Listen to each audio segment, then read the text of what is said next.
Alrighty, we are live from Columbus, OH, the home of the national champion, college football national champion, Ohio State Buckeyes. And this is the home of. Okay, sorry for the bad intro there with the delays in between each word, but we're good now.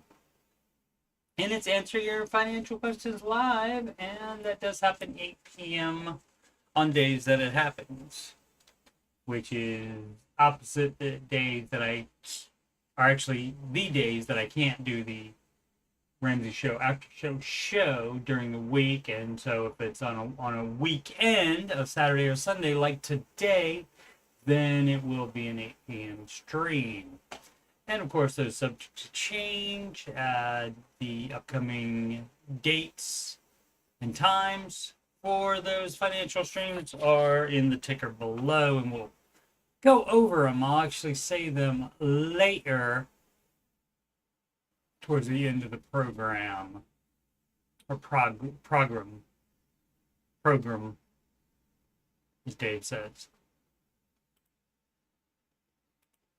All right, so once again, I am Coach Steve Money, and I'm a Ramsey Solutions certified financial coach.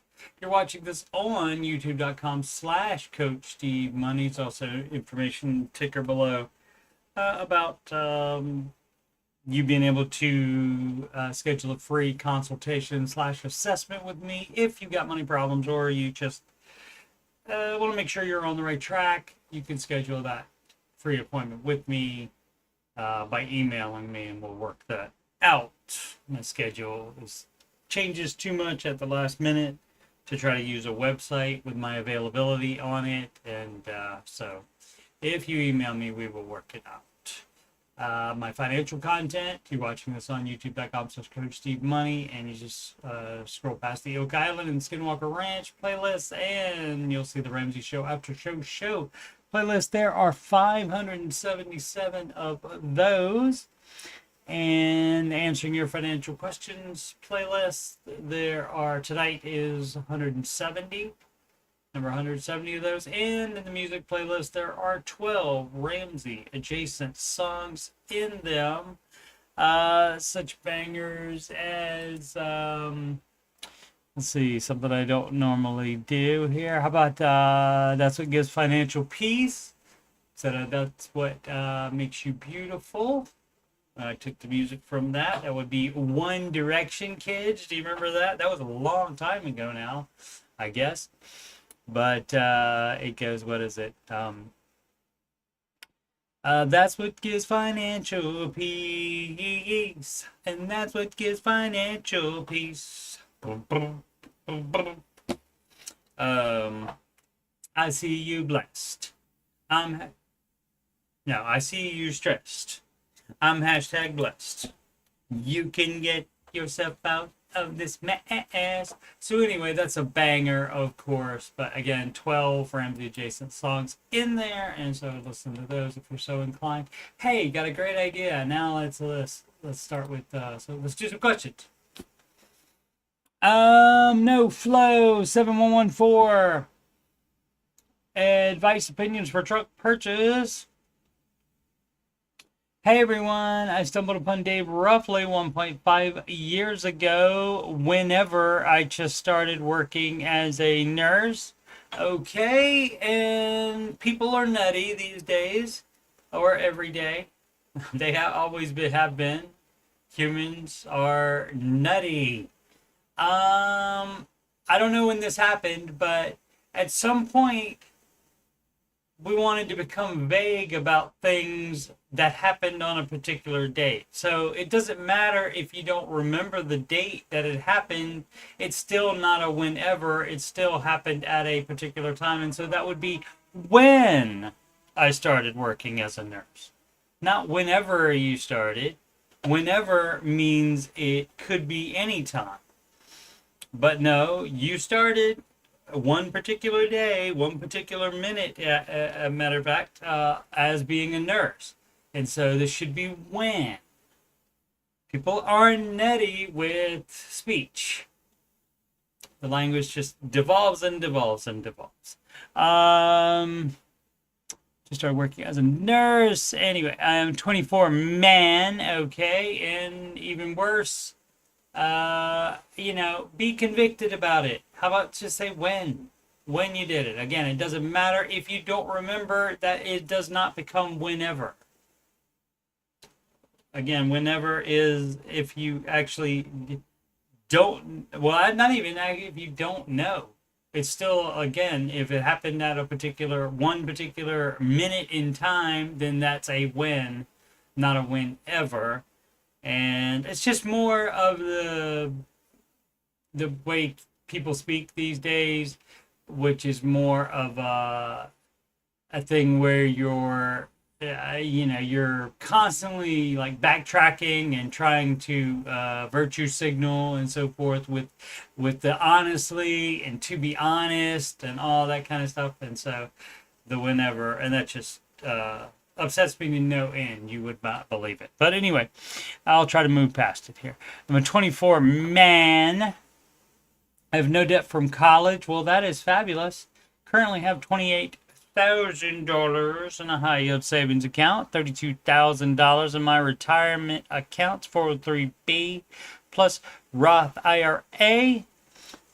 No mortgage and no bills aside from utilities in the car payment. Boop, boop, boo doo. So, despite you thinking because you're see, this is the exact kind of person that would look at the baby steps and say, okay, I do have a car payment, but I'm investing, so I'm in step 4. No, that's bull crap. You're not.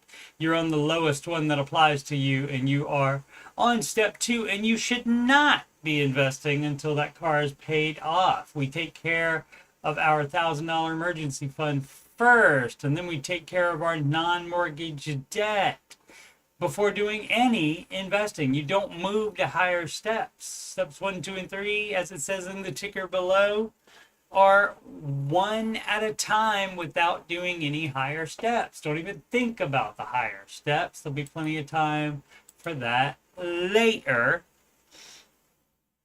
Oh, where are we? Payment is $550 to make a long trip to for a short drink of water. All right. My car is super reliable. 2022 Subaru Crosstrek. So is this your justification station for you having a car payment? That's still a no. The answer would be to sell it. How much do you owe on that bad boy? How fast can you pay it off? That apparently your only debt, I would assume, if that's the only debt and you can pay it off within 3 years, then you apparently get to do that if you want to, but that's gonna make your baby step trenches. You shouldn't be investing now, and so if you want to get back to investing, you would pay that off very quickly. Got it new, and you don't buy a new car, so you did it wrong. And now you want to buy a truck? You're nutty. You're nutty, guy. 24-year-old man.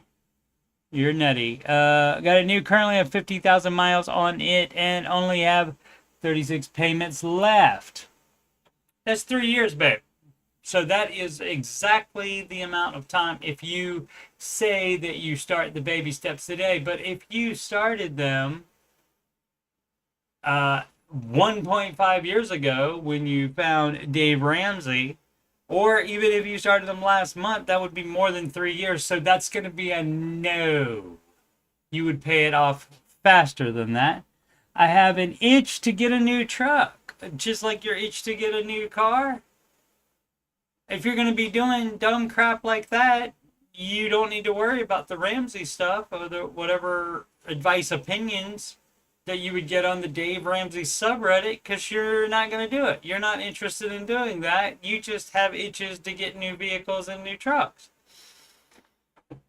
When did that person get the Yeah, it doesn't say when you got the car payment. Did you get the car pay? Did you finance the car after you heard it, Dave Ramsey, and know he's the no knew he was the no debt guy? Um, yeah, not because I necessarily need it. Right, you don't. You darn well don't. I'll tell you right now, you don't need to. But because I think it would be nice to have and come in handy when traveling or doing things around my home, the truck doesn't fit inside the home, so that would not be it. I understand what he's talking about going to the Home Depot or the Lowe's or here in the Midwest, the Menards, and buying, oh, I don't know, whatever to fix up or do a little project in the house. Let's see. I suppose where I struggle is comprehending the baby steps at all on a very, very elementary level is where you have a problem, sir. Let's see, where are we at? Is knowing what's appropriate when treating yourself and when it becomes cheating yourself. Part of me knows it would be foolish, right? So then, what is the problem? Why do you need advice on it if you know it would be foolish?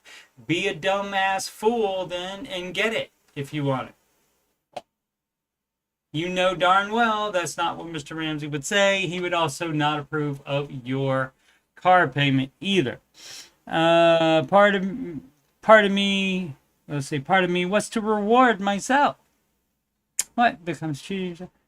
Part of me knows it would be foolish. Part of me wants to reward yourself. Reward yourself for what? For being a dumbass and already financing a car? Already having a car you're financing? And you're not going to be able to pay that off in the recommended timeline of the Ramsey advice? I know that may be you talking as well. Yeah, or just a dumbass person. They come in all ages, my friend. People buy new vehicles when they shouldn't all the time. All ages, all genders. Any advice would be appreciated. Dave Ramsey subreddit here. I stumbled upon Dave roughly 1.5 years ago, and you learned nothing. You learned nothing since then. How about you actually dive into the advice and actually understand it and not be dumb?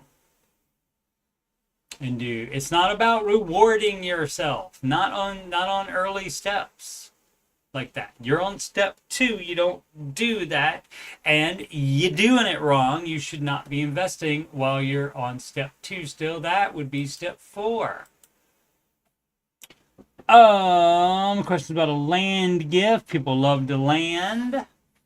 People love to buy the land and then build on that property, even though it's going to cost them way more money to do it that way than buy a brand new already built house. My husband and I are being gifted several acres of land out of state by a family member. It's not in your state. What good does that do you? It's hard to believe, and it's such a blessing from God. Okay, the owner is concerned about the gift tax on the. Oh, so he's doling out to us in chunks. That's right. I think I previewed this one over the next few years. I'd rather get it all at once just to get it over with. You ungrateful, whatever you are. Ungrateful. So is that wrong? No, it's not wrong to when you get a gift like this and they want to dole it out in chunks so that they don't get hit with the taxes all at the same time, and you would rather not, you'd rather have it all at once, no, you're fine to have that opinion, but you can't expect everybody to do everything like you want them to do it, right? And so, yeah, some people would say that's looking a gift horse in the mouth. That's complaining about getting a gift. And I'm sure that there will be someone that will take it in chunks if you are too upset about it not being exactly the way you want it. I don't want to drag this thing out over time. It doesn't matter what you want. Doesn't matter what you want. I mean, you can ask, hey, if you have the extra money laying around, maybe you can pay the taxes for him. Maybe you can give him money for the taxes. How about that? Otherwise, shut up. You're stupid. You're dumb. You're in baby step 6 as well. You ought to know better. You ought to know better. You ought to have a better sense of decorum and so forth. That's just so stupid. So stupid. It's not exactly the way I want to do it. Somebody's giving you a piece of land that's worth a lot of money, presumably. You know, I mean, even if it's only worth $1,000, and you have a problem with it because it's not being given exactly the way you want it to. You are spoiled. You are entitled. Quit your dumb crap. I finally see it. Dry anxiety. So a while ago, I posted that maybe I was overthinking the first 3 baby steps, after sitting down, you can stand while looking at your spending. You don't have to sit down. For the first part of the month, I get every 2 weeks, and I get paid, I guess, every 2 weeks, and just had my second paycheck deposited. I sat down, okay, twice. I mean, is this just for me because I don't like the sitting down thing, and I have mentioned that more than once? Is this just somebody posting just to upset me? It might be. Never underestimate a troll. After sitting down, and anyway, and sat down, and saying it again, I sat down and added everything up so far, and just got disgusted how much money I was spending on stupid stuff. Good, you should. And that is why we have the budget, so that you tell the money where to go that are good places for the money to go, instead of your dumb crap that you're spending money on. Meaning go out to eat, and vending machines at work, and just things that were needed.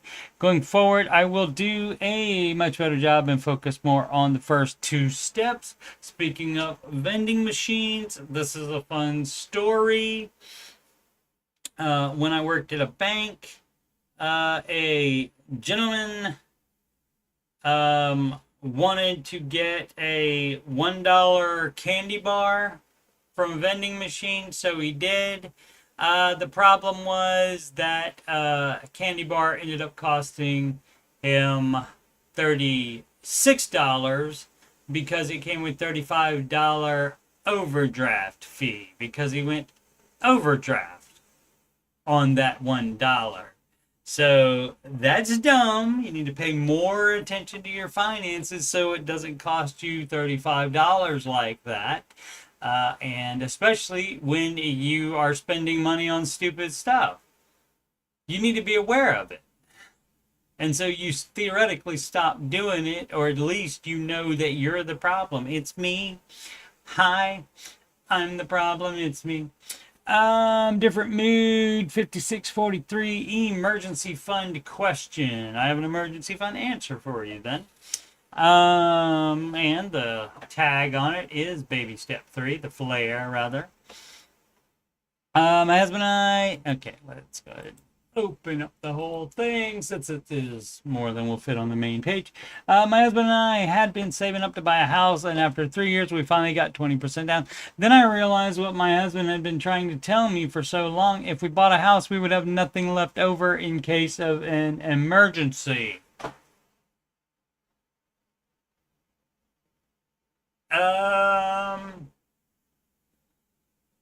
So if you decide to save up for something, like in this case a down payment, the emergency fund does not become part of that. You are not going to believe this, but the emergency fund is for what? Anyone? Bueller. The emergency fund is for emergencies. Buying a house is not an emergency. You're being nutty about it, lady. If we, oh yeah, where we are, I started doing Dave Ramsey so we could get to that point of a fully funded emergency fund. Great. And a 20% down payment. Great.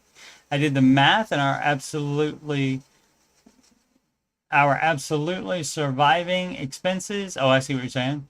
are about $3K a month, and I'm really struggling to decide if we should do 3 or 6 months emergency fund. If you're going to buy a house, you need 6 months emergency fund because things go wrong with the house and you will need to fix them. So you will need the extra money. So I understand people want to buy houses as soon as possible, and this would be the exact reason that they wouldn't just use all of their emergency fund for it, but then they would decide, oh, well, we have 6 month emergency fund now, but I want to buy a house right now, so we're going to go down to 3 months. That's dumb as crap. If you thought you needed 6 months before, you need 6 months even more before you buy a house.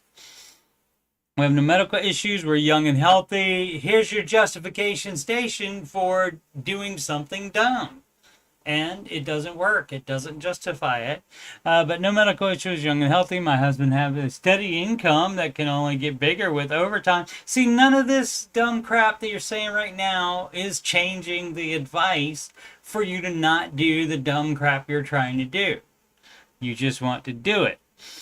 He has job security. We have decent insurance. None of that has anything to do with having the emergency fund or not, and having it be 6 months. If you decided that before that it should be 6 months, then it doesn't change just because you want to buy something, even if it is a house. Anyway, but we do have four kids, and you never know what can happen with kids as far as emergency. Darn right. Based on that, on the 4 kids alone, I would have 6 months.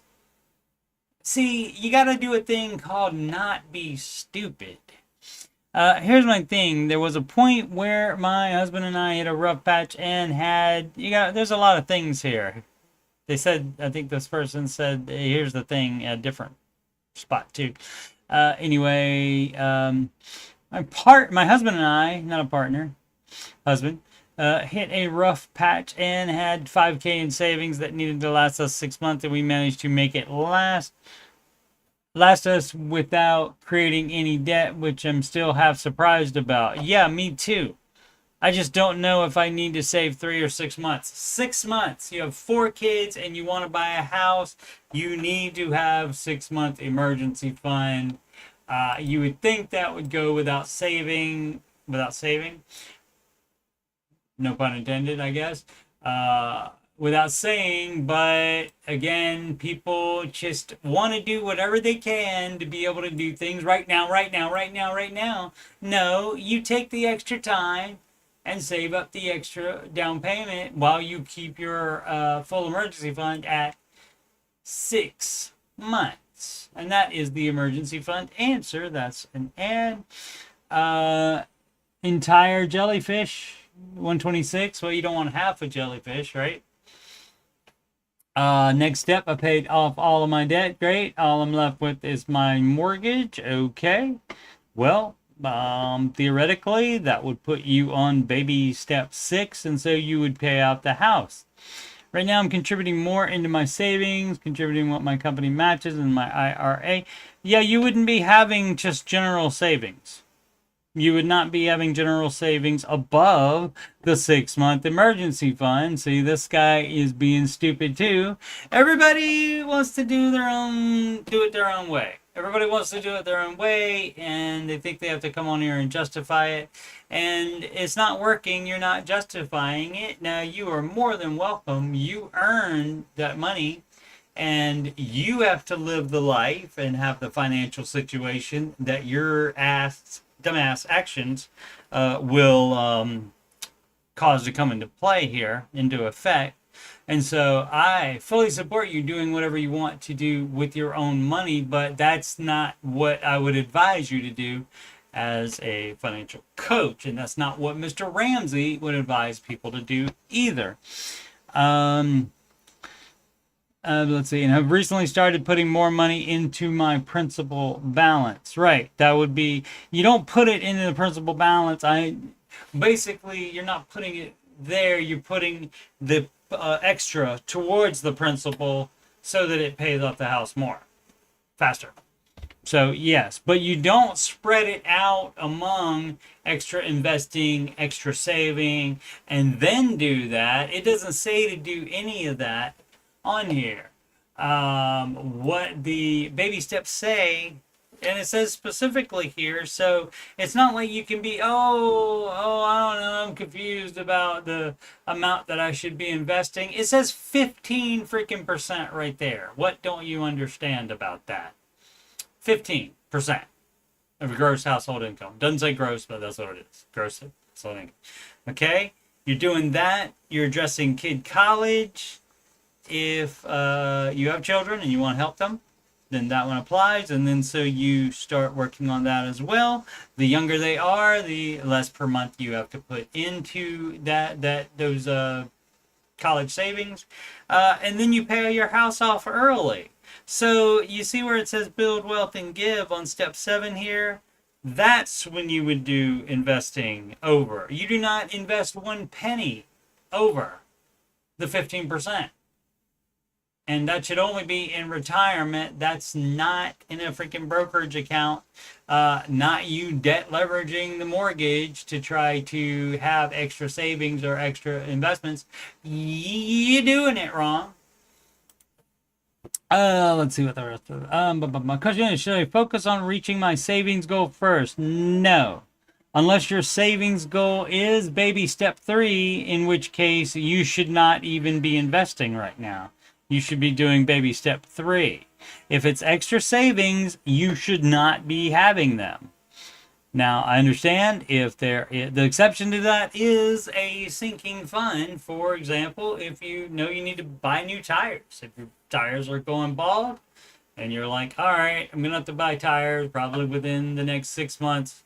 I'll save up for tires. That's fine, because that's a specific thing. You do not have I'm going to save up in addition to the emergency fund. I'm going to save up an additional $5,000 and not pay off my mortgage. That is not the Ramsey advice. You're welcome to do dumb crap if you want to, but that is not the Ramsey advice, and you are on the Dave Ramsey subreddit.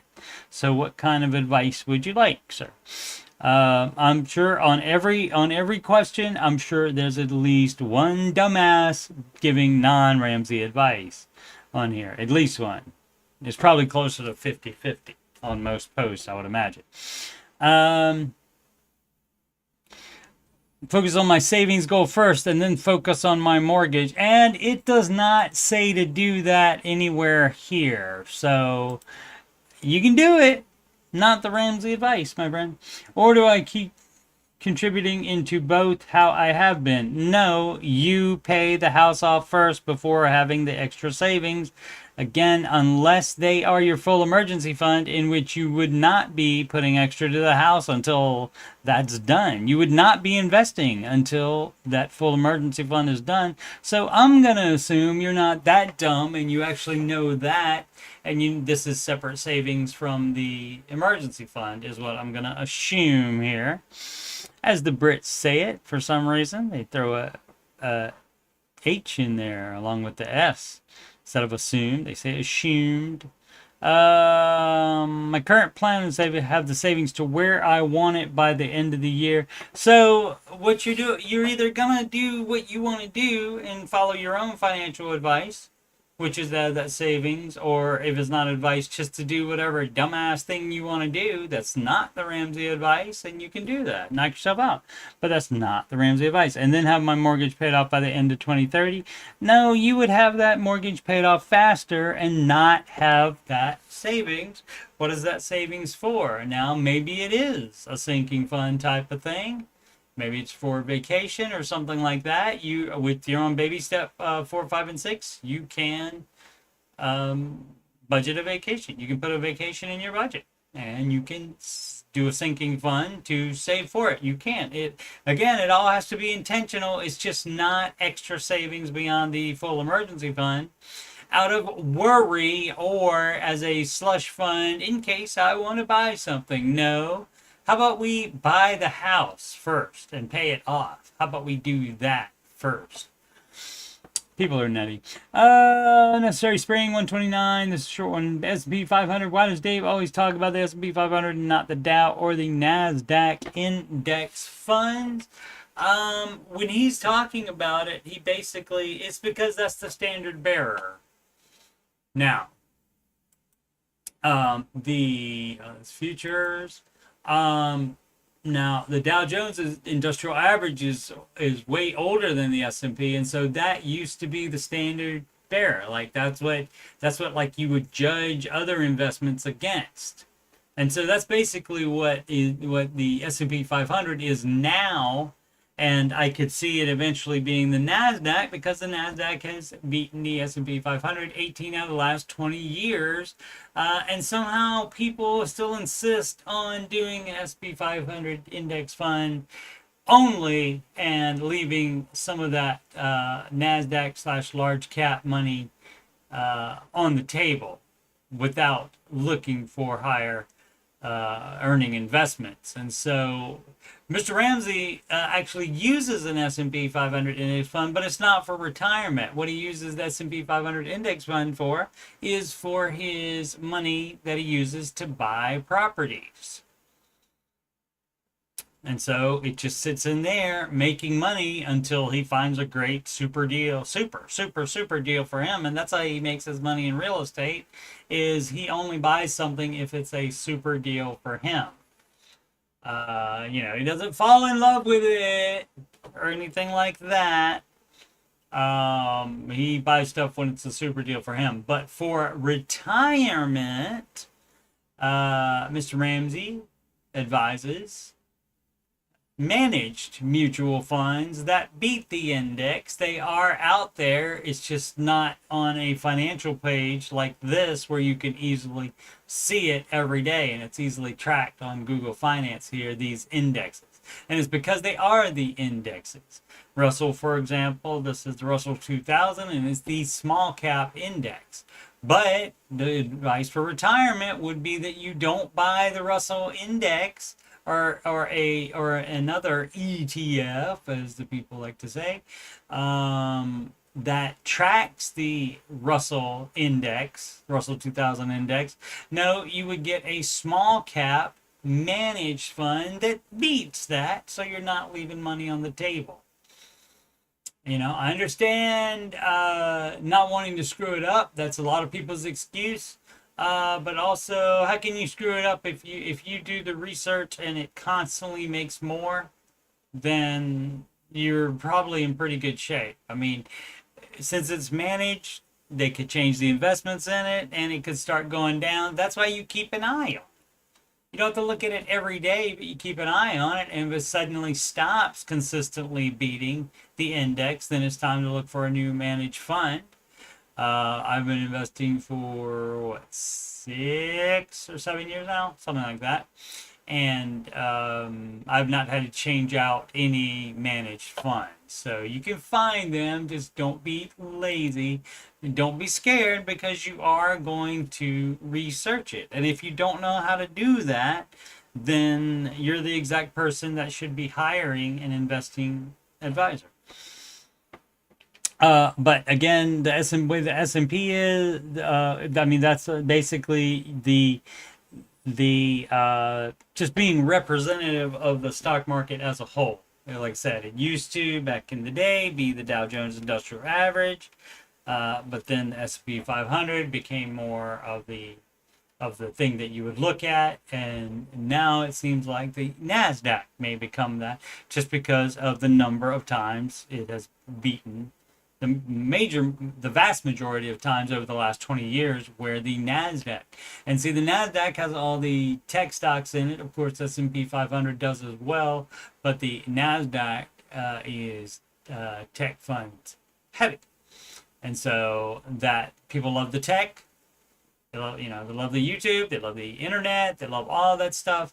And so that's probably why that has beaten the S&P 500. So that would be the reason, though.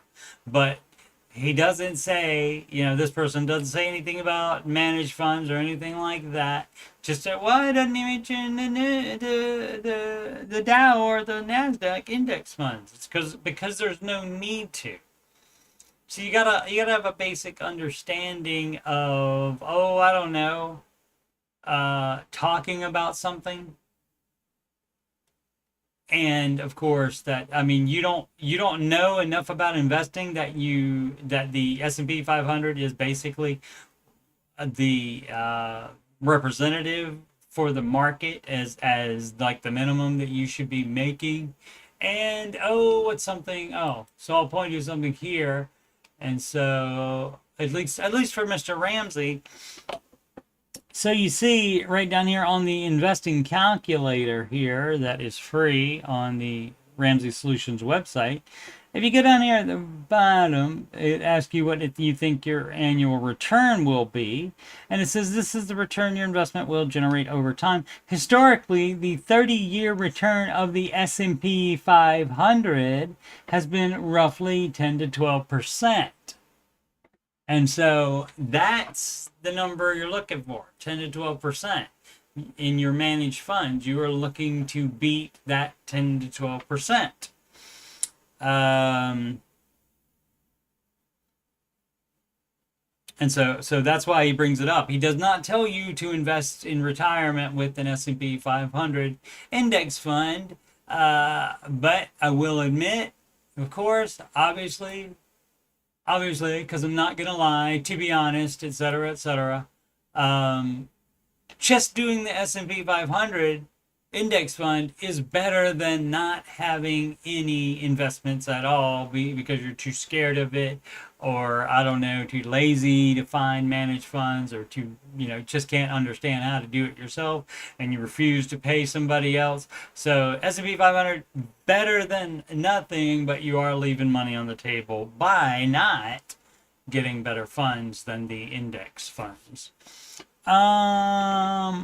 Welxos is our IWEI. Wexu. Yeah, I don't know. Wexu. Like caribou. I don't know. Let's see. There's more to this. I made a nice little bullet point, so that made it take up extra space. So yeah, if they didn't do this bullet point thing, they might have got it all on the main page, but that's all right. Pay down home or keep investing. The baby steps say you do both. You do invest 15% of your gross household income into retirement. You are also saving for a kid college if that's applicable to you, and you are paying extra on the house so that you pay it off early. You're doing all these steps 4, 5, and 6 at the same time. Steps 1, 2, and 3 are in that priority order, one at a time, but 4, 5, and 6 are in that priority order all at the same time. So you would stretch all the extra money, your snowball amount, as it were, that you were previously putting towards debt, and then to the full emergency fund. And then once you get the full emergency fund, then that money goes to, so 15% of that goes to investing, and any left over would address kid college if applicable, and pay extra on the mortgage if you have one, if that's applicable as well. My wife and I are both 33 and are deciding, there's an exception though, coming up, one moment. And are deciding on whether we should pay down our low interest mortgage or keep investing money. Okay, so that discussion right there, depending on what you answered there, is debt leveraging. If you say because you mentioned the low interest, that's where this person is thinking. If you make the decision with a calculator only, which does not have a risk button on it, and this is the normal financial bro advice here, we'll keep that debt in order to be able to have extra investing. And so the money that the investment makes will out earn what the interest is costing. And so, but that is the very definition of debt leverage. And I don't know if you know this about Mr. Ramsey. Not only is he against debt, he's also against debt leverage as well. Net worth currently $1.1 million, broken down by $500K in retirement accounts, across 401Ks and Roth IRAs. Okay, that's fine, and you would not touch that to pay off the house. For 50, and you should not be investing more than 15% into retirement though while you're paying off the house. 450K in after-tax brokerage account, mostly an S&P 500 index fund. Dumbass. So, I mean, I don't even get it. So, like in the 401ks or the Roth IRA, if you have a fund that's constantly beating the S&P 500 index, why wouldn't you invest in that same stuff in the brokerage account? But another thing it doesn't say here anywhere in steps 4, 5, and 6, and of course you would not do it before step 4 anyway, it doesn't say open up a freaking brokerage account and have freaking $450,000 in there while you still owe on your house. That's dumb as crap. 150K equity in our home, mortgage is 260K, 30-year fixed. Yeah, that's the wrong thing too. It should not be 30. You're just doing the same. You're doing dumb crap that you want to do, which is fine. Knock yourself out and do it. But why bother being on the Ramsey subreddit then? I don't get it. Why bother asking anybody what we should do? You know damn well what you should do, and you know what the Ramsey advice is. To not do debt leveraging, to not do the dumb, stupid crap you're doing. Make around 250K a year gross combined income with no consumer debt. Right, there's no need to have any mortgage debt either because you're doing it wrong. Fully paid off $7,000 2016 Hyundai Elantra GT. Great. We're wondering if it's worth paying down the mortgage or just leave it since the interest rate is so low and instead just keep investing more into our brokerage. What do you think? Well, I think that you're a dumbass for doing the debt leverage, but you can knock yourself out and do that if you want to. That is not the Ramsey advice. Now, out of these 131 posts, and it hasn't gotten crazy in there apparently because it's not locked yet. The thread is not locked, but generally on the debt leverage thing like this, on the low interest mortgage where you don't pay off that low interest mortgage, which also is Money Guy advice, for example, even it's Money Guy show, even though there's 2 of them for some reason. But generally on these type of things, this is going to be where it's more like 50-50. Because you get your share of trolls here on the Ramsey subreddit. You also get people that just want to disagree, that kind of thing. So this is probably about 50-50 of people saying to do exactly what you're doing, because what you are doing, and I don't know if you thought you discovered this plan, you got it probably from some financial bro idea or a type person. Maybe a friend or something like that. I don't know. You probably definitely didn't make it up. Okay, you heard about it from somewhere in order to do it. I don't think you came across the idea on your own. And we're looking at the numbers and said, wait a minute, if I invest, I'll make more money. Yeah, I don't think that's what happened. You heard about it from some other investing advisor or just a friend or something like that, or a TikTok or something like that, or maybe the Money Guy show. I do not know, but that would not be the Ramsey advice. And again, I don't know. You would think that if they're familiar with Dave Ramsey, they know darn well that Mr. Ramsey would not advise this, and so why ask about it on here? Yes, there are dumb people on here that bother to post on here and respond to comments, and so, or respond to posts rather, and make comments about non-Ramsey advice. They sure do that. And that would be the same thing as me going over to the debt leverage accounts or the financial bro subreddits, which I'm sure there are some. I didn't find financial bro or hashtag. Well, no, not hashtag, but it's what is it? Reddit.com/r/ this is Dave Ramsey. But like another one would be like reddit.com/r/ debt leverage. There's not one apparently, but I wouldn't go on there and troll people for not doing that. No, instead I do that on this very stream right here. All right, so that's dumb. Again, you can keep doing the dumb stuff you're doing. It's not the Ramsey advice. And so, and you don't have to try to get it around your head and make it make sense. A lot of people do that. They're like, oh, I don't understand why. Dave just says no debt leverage. That's the end of it. That's the end of it. It's as easy as that. Dave says so. That's his advice, and that's it. There's no debt leverage.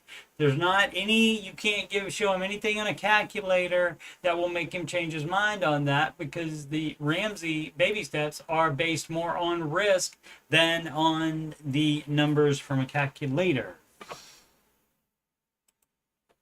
as opposed to a calcu-now. That was not funny. JJ Rex. I imagine it being much more funny, but it was not. Book recommendation. Hey guys, I have a friend who was recently married. Like whenever he got married. It was a specific day and time. Like a couple hours ago from this post. Okay. The Ramsey plan has changed my money greatly, so I wanted to share it with him. What book should I get him? Me and his wife are mid-20s to 30s. I was thinking the classic Total Money Makeover or George Camel's, there's only one M in Camel, Breaking Free from Broke to be more hip. Yep. And that's the exact advice I give on that. You can't go wrong with the classic Total Money Makeover, and that was updated last year. Or was that this year when that was done? I think in April or May, something like that. Either just this past one in 2025 or 2024. I can't remember now. All the time goes together. But it's still not a whenever. It would either be, like I said, April or May, one of the years. So it would still be when they changed, when they updated the Total Money Makeover, not whenever they did it. I was also thinking maybe Baby Step Millionaires would be good to cast the vision and get them to dream and get on the plan. It's possible. Actually, I've not ever read that, so I don't know how much that goes into the actual baby step advice and if they'd be missing out on that. So I don't know. I can't say from that point of view. Which one do you recommend? And thanks in advance. I haven't read Breaking Free from Broke either, so the only one that I can recommend that I've actually read is Total Money Makeover. But pretty sure that Breaking Free from Broke by George is fully covers the baby steps. Baby step 1 should take 3 months. No, that's not a law. Oh, are you talking about yours? Dry Anxiety 1068. I found a 3-month plan to save 1K and I'm finally to do it. Great. Okay. Baby step 1. That's great.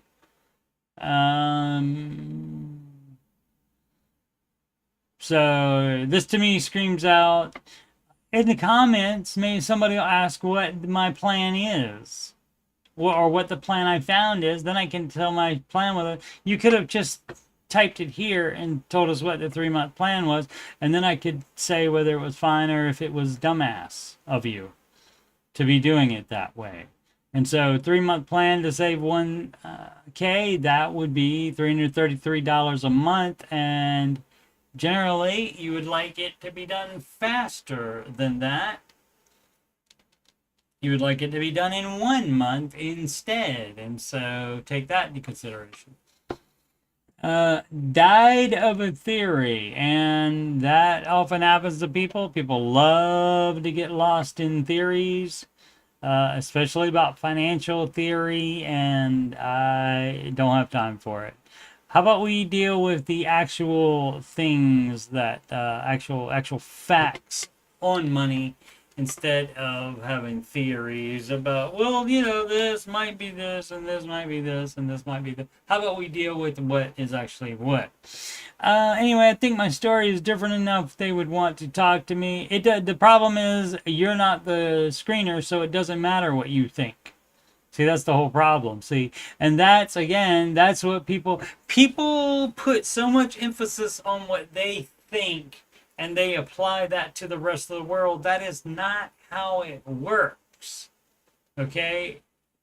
just this is a great example for how it works. Is the screener that answers the phone and talks to you is the only one that decides if your call is getting on the air. It doesn't make a crap bit of difference what you think about it. It does not matter one single bit as far as getting it on the show. I tried calling last week, and I called right before airtime until I finally got a voice message and waited for like 10 minutes. I went through a cycle a couple more times, and then I called again and got the same thing. How am I supposed to know whether I'm being connected if it's Rachel reading a message for 2 minutes and then it just rings nonstop and then she says the same thing on repeat? You would hear somebody other than Rachel talking to you. You would hear the call screener doing that. And I believe these days it's most of the time a man that is doing it, I believe. I wish this would just have a busy signal like a normal radio show. Well, if wishes were fishes, we'd all be swimming, right? And then I would just keep calling. What am I supposed to do? So the voice message, and you can leave a message sometimes, I believe, but they won't necessarily call you back. So for best results, you keep calling until you get a ring, and if it's going to a message, that may mean that there are a lot of callers, because guess what? There's a lot of callers. It's a very popular radio and YouTube show, or podcast show type of thing, and very, very, very, very popular. A lot of people listen, a lot of people call. So, they're not out there, oh, well, we need to make sure this person's question gets on. And of course, by all means, don't include the question so that we could give you an answer on it. That would have been a good idea that you could have done. And we also could have told you if we think it's different enough that they would want to talk to you, we could give you our opinion on that. Although our opinions on it don't matter any more than yours does. Only the screener. Plus add 5322. Advice. Okay. I'm a 23-year-old man working part-time, about 55 hours every 2 weeks. Why not full-time? That would be the first question. Immediately, I make $19.78 per hour and take home around $8.50 every 2 weeks. That's not a lot, homeboy. I save $200 from each paycheck in a high-yield savings account. I invest $50 in a Roth IRA, primarily in ETFs that track the S&P 500. Of course, people love to leave money on the table like that, as previously said. I also have a 401k with about $10,000 in it and contribute $95 every paycheck, which includes the maximum match from my company. I currently have no debt other than my car. You should not be investing, which is financed at 5% with a $22,000 loan. It's not an issue to pay. That doesn't matter. You still should not have gotten that. And since you do have that, and if you want to follow the Ramsey advice, you would be selling that and buying a beater. And you would stop investing until you are out of debt. You're doing a little thing that we call doing it wrong. And let's see, who do we have? Let's hear from George. Let's see if George agrees with me. You're doing it wrong. You're doing it wrong. You're doing it wrong. All right. And George said something. George says, I got justification station from him. That was something that he said a few times. But he said something else that I always say on here. So I'm wondering if he watches. Or has seen a clip or something. I don't know. That's interesting. So, but I can't remember what it was.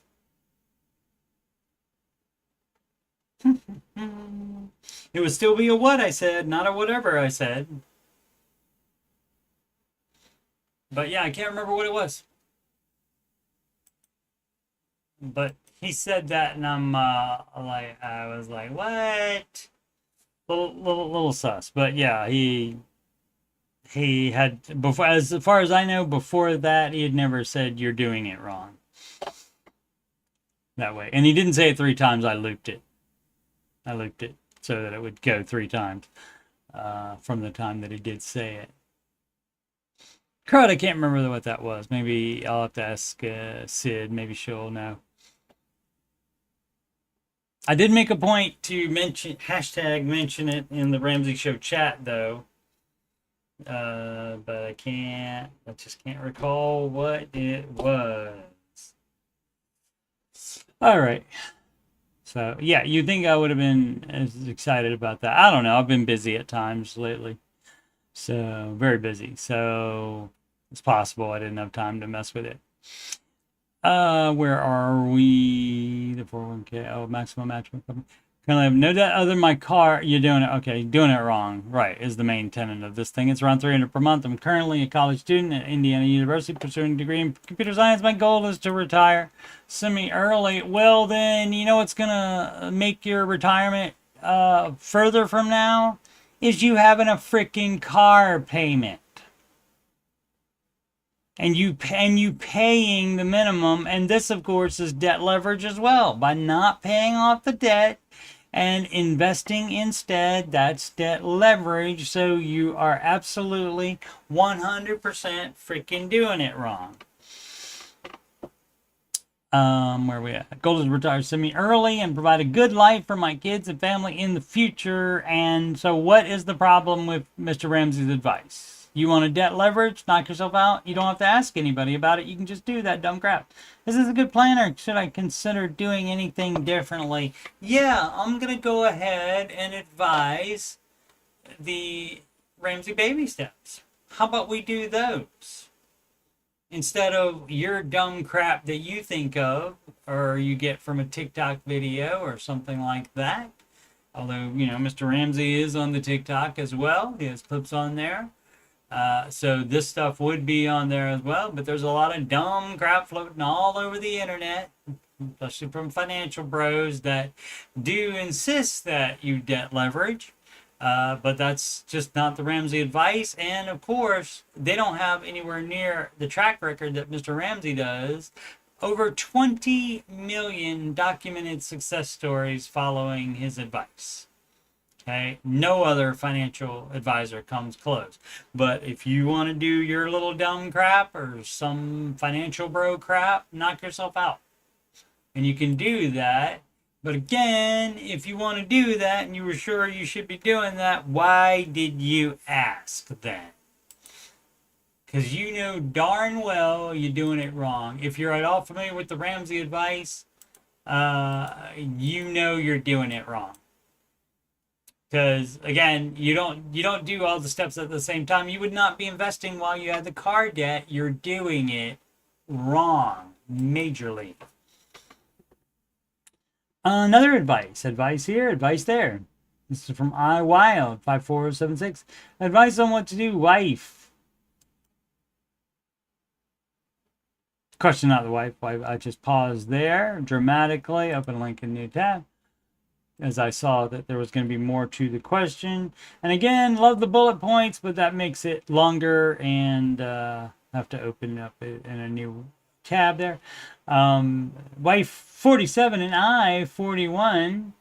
Maybe he like older women. That's from Indiana Jones in the Temple of Doom. Have following assets and debts and income. Our financial ship isn't right, but spending has gotten way better in the last year. Went through mental health crisis, high-risk pregnancy, family issues, etc. Okay, that's your justification station on doing dumb stuff with money, I guess. What should we do this month, next 3 to 6 months? What should our picture look like in a year? So immediately you stop doing your dumbass way of doing it and you follow the Ramsey baby steps. I just said 20 million documented success stories. No other financial advice has anywhere near that. Combined 800K retirement. You wouldn't do anything with that. So that's like, I mean, that's great to know, but that doesn't really help you with spending problems and debt. You would not be investing in retirement right now. You would stop that while you pay off your freaking debt. CRV 7K. Yeah. How about we sell the CRV? The what does that stand for? Country, recreational vehicle. I don't know. I can't remember what the C stands for, but yeah, that's a recreational vehicle. That's some kind of redneck crap, probably, and that's why I thought country. Maybe that's not what it stands for though. But yeah, that would not be advised. You would just sell that, so you don't have to pay off that anymore. Oh no, that's an asset. Okay, so you already own it, and you might still want to sell it. Like example, if you're using it one time a year, you can just rent one instead of owning that. When you can get, if you can get $7,000 for it, you would have that, and you would put that towards your debt. But also look at the other dumbass crap you were doing as well. I mean, you got to the Dave Ramsey subreddit somehow. You know, you might have come across his advice sometime, and is it to have investments at all, much less non-retirement investments, while you still have debt? No.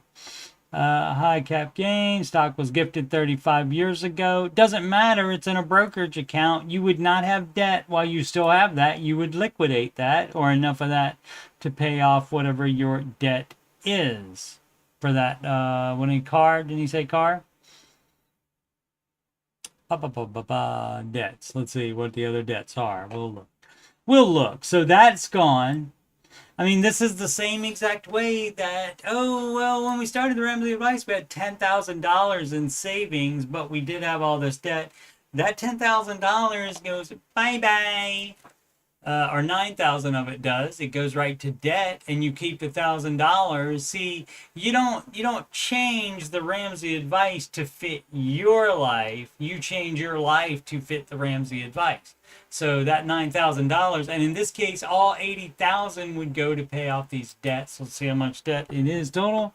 $35K in 0% credit card through April 26th. It doesn't matter that it's 0%. That's because you got a 0% credit card, and it's through April 26th. Had you planned to pay this off, or are you just gonna churn it again? And guess what? They don't do that for free. You are paying a fee to transfer it. So it's putting you more into debt every single time you're doing that. And of course, that's your financial bro advice as well. And it's dumb as crap. A 21K HELOC, that was dumb as crap as well. You do not get HELOC. See, Mr. Ramsey says a little thing like debt is bad. Don't do debt. He's anti-debt leverage. Stop doing dumb crap. $3,000 car payment. You're a dumbass.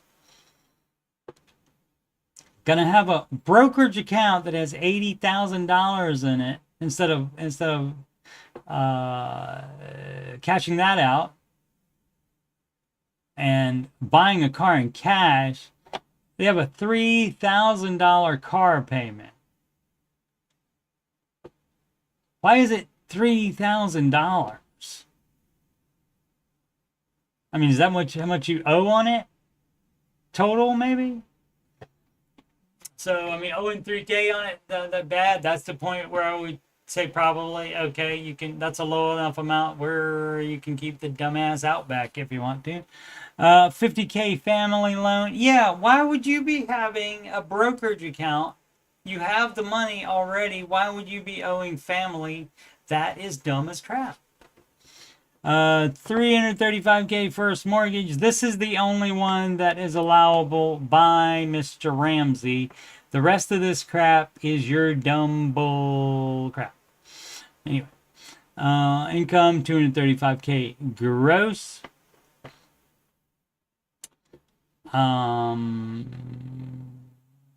Yeah, you would liquidate everything, not the retirement account, obviously. The house, I mean, you could probably keep it. You just have to stop being a dumbass and doing the brokerage account gone, though. Apply that to the debt, and then you put your nose to the grindstone there and pay off the rest of your dumbass debt instead.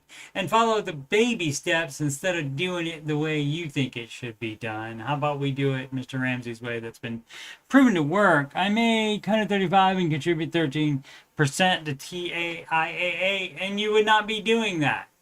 You don't do that while you have this debt. You temporarily stop investing. Investing happens on step 4. You are on step 2. So you, like most people, like it's very normal, very average. The average person is doing this dumb crap, has debt, but also has some assets and some savings and some investing too, which is dumb as crap. And let's close that. What time is it? Oh my goodness gracious me. Where does the hour go when I am telling people that their stuff is dumb that they're doing? Where does it go? Let's do one more. Eat Pizza 21. Done that. I've been doing that before 21 and since 21. Probably too much. Advice about to pay off credit card debt. Looking into where I should open a Roth IRA, build a portfolio. Nowhere. Too early to do that, because guess what's next? That would be your full emergency fund. Step 3. That happens first before you do step 4. Why is it so hard to understand? But maybe the person knows this and is just looking into the future to try to plan out his whole life and the entire baby steps instead of just focusing on them one at a time, which is the average thing to do. Sure, I get it. You want to plan for the future. Sure. Where you should open a Roth IRA, build a portfolio. I've heard on the show that Charles Schwab is a great and trusted broker. Really? But Fidelity is the new and improved site now. I don't know that has ever been said on the show. It might have been. I don't know. But generally, a brokerage is a brokerage. But you do want to make sure that you have access to a bunch of other funds. For example, you should be able to buy, and you can buy on the Fidelity website, you can buy a Charles Schwab fund. So you want to have the most opportunity and the most the most choices, the highest amount of choices you can have to buy stuff, because on some of the brokerages websites you might only be able to buy, or apps you might only be able to buy their funds. I don't know. I picked Fidelity due to the interface of it. I looked at I Google image searched it, Fidelity, and looked at some of the images of their screens, like the main dashboard where it shows your positions, etc. And I like that one the best, and that's why I chose them. Anyone have some insight or recommendations? Like I said, the only place where it would matter would be if you're limited in things that you can buy, in investments, different mutual funds that you can buy. That would be where it would be a problem, and you would want to go with a brokerage that has more of a choice in the matter, instead of locking you in to things. But again, baby step 2, that's 2 steps away from you now. You do not start investing as soon as you're done with baby step 2. It could also be a situation, this happens all the time too.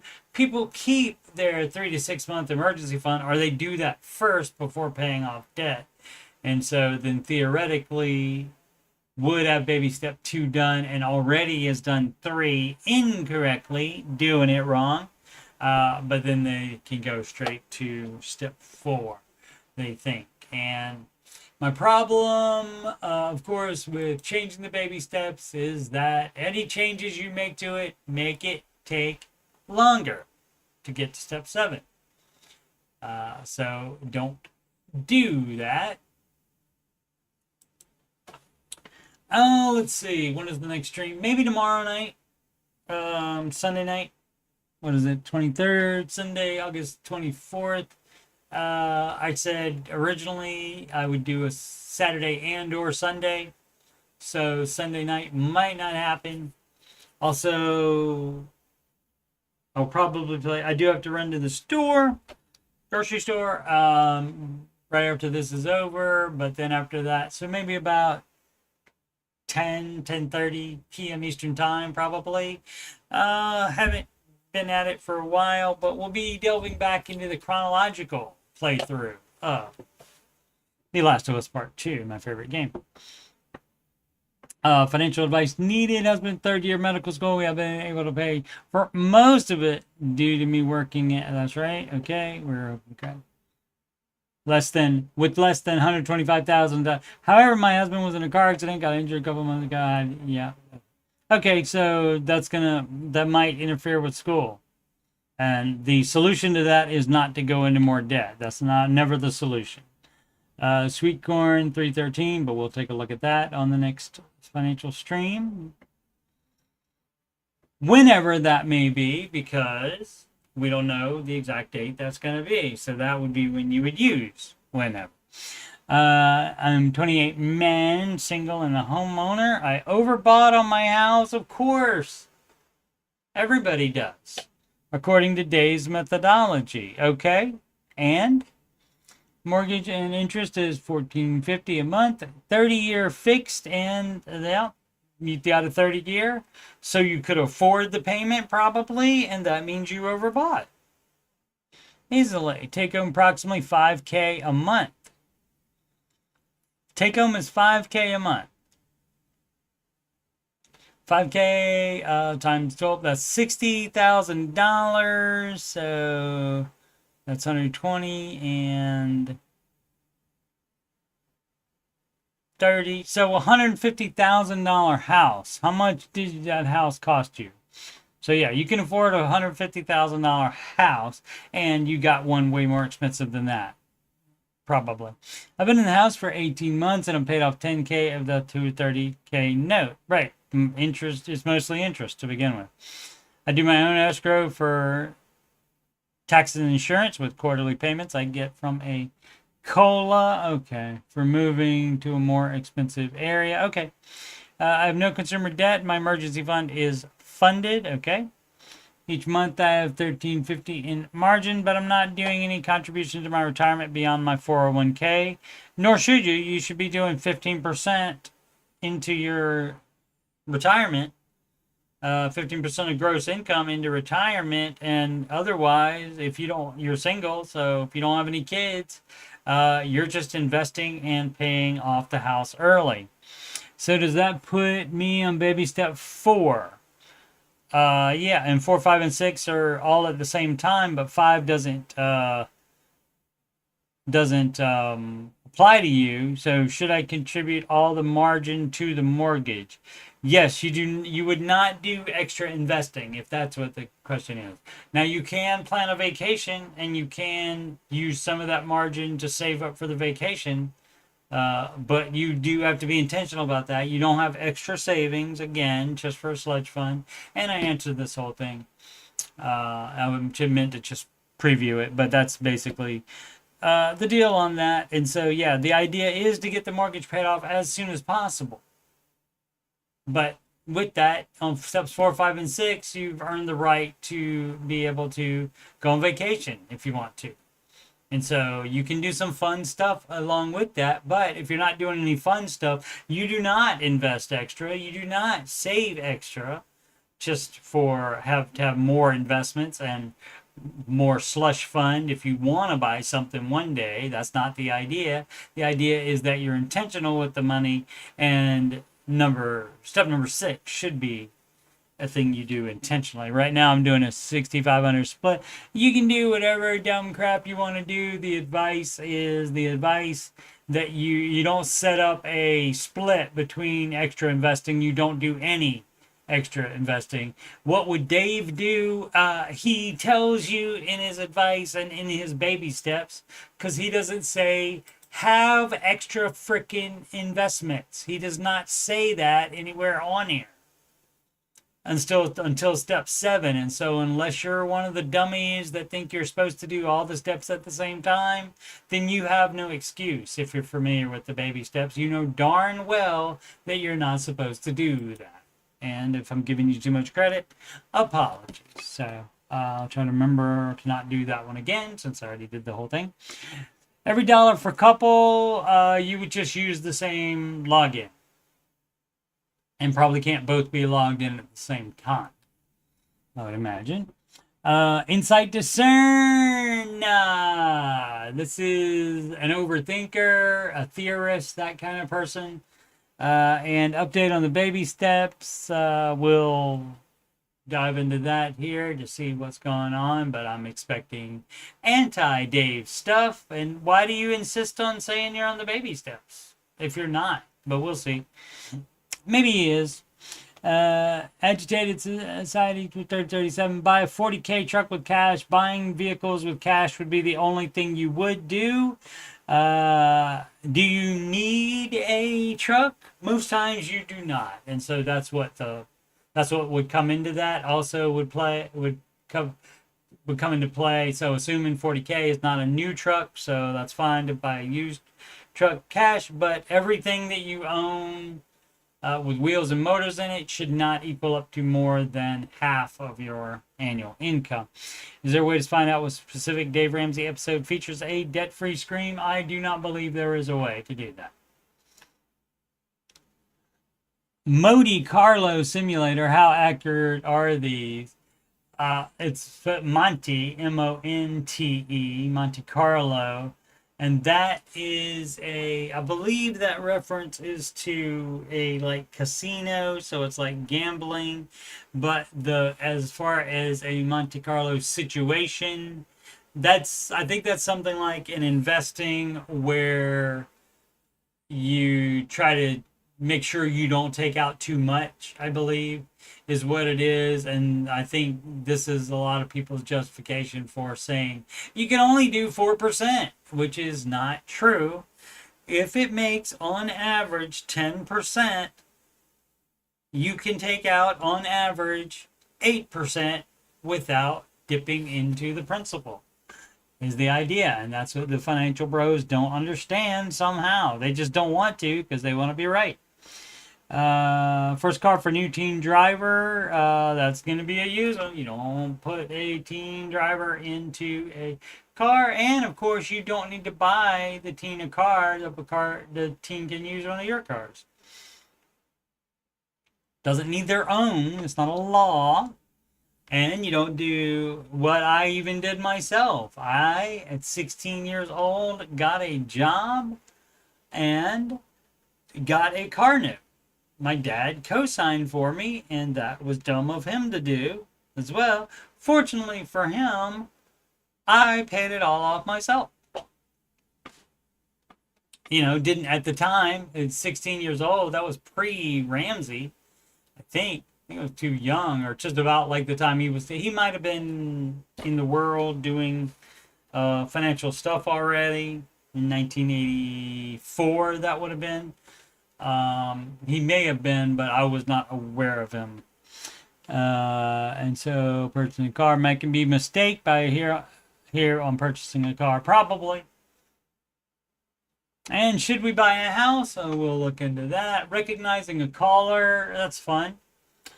And sometimes you can, I guess, if you know them and know their situation, you can. A baby step 2 testimony, debt-free except the house. Okay, well, it seems like you might be on other steps other than step 2, but all right. Do I stay for the pension? That's a good question. Pensions aren't worth as much as the market. That's why your contributions to a pension only count as half towards the 15%. Like, for example, if you're putting 15% of your gross income into that pension, that only counts as 7.5%. So you have to invest 7.5% into the market as well as have that pension. And a friend's question, and we'll get into all that. Alrighty, let's do the plug. Let's stop them and restart them. And I am Coach Steve Money, and I am a Ramsey Solutions certified financial coach. And you can schedule a free financial coaching consultation with me if you are having money problems, or you just want to make sure you're on the right track. And you do that by emailing me at coachstevemoney@gmail.com. That is the best way to work it out with me. I used to use the website, but my schedule changes too much to keep it up to date. Donations can go to paypal.me/coachstevemoney. That's down here. Alternatively to CashApp, $CoachSteveMoney, or Walmart gift card to that same email address, and that's right there, coachstevemoney@gmail.com.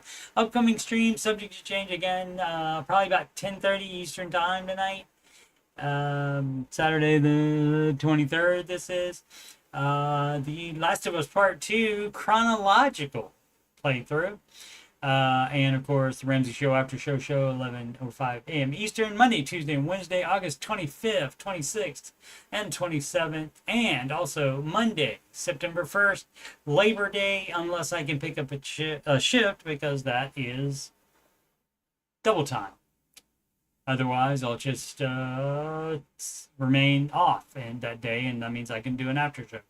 Answering your financial questions stream, 8 p.m. Eastern time. August 24th, Sunday possible, and it looked like Thursday would be the only other one this coming week. So possibly tomorrow, which is Sunday the 24th, and then Thursday, which is what, the 28th, I think it said. And if I do the show tomorrow night, Sunday night, I will have a couple more dates for you going into the following week. Alrighty. Thanks very much for watching. Please subscribe, like, and comment. And as always, make smart financial decisions every single day.